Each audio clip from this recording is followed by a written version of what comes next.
You have an approach to education that is working really well with the kids that you are with. Mm-hmm. How are you continuing to try and refine that each year? In what way is your pedagogy like iterative or just constantly developing?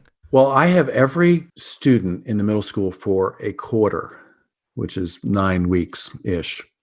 And so every quarter, I start all over again. So I iterate that curriculum 4 times a year. And inevitably, quarter 2 is a little bit different from quarter 1 and quarter 3, because sometimes, as I go through it, something, and of course, if you've ever taught multiple sections of the same course on the same day, that you could have the most amazing lesson, Yep. the first period of the day, the same lesson 2 periods later, and it just crashes and burns. So, Yep. I kind of try to take that into account as I iterate, that sometimes just some things just don't work with particular groups. Even though I have this, okay, here's what we're going to do, I'm still willing to modify how we do it based on the group that's sitting there in that classroom. If it's obvious that whatever I thought worked for the last several years, whatever I was selling, these kids aren't buying it, and Right. you always have to iterate. I mean, and so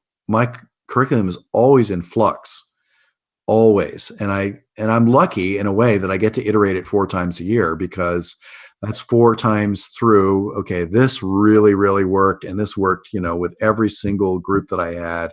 This worked with most of the groups. This didn't work at all with anybody. And so I'm always kind of, fiddling with it around the margins next time through to see, okay, that's good. So it's a learning experience for me. Yeah, I think that constant reflection on how things are going is very valuable. One of the things that I really like to do is also videotape, just like put the camera in like the corner of the room so it kind of shows the whole room.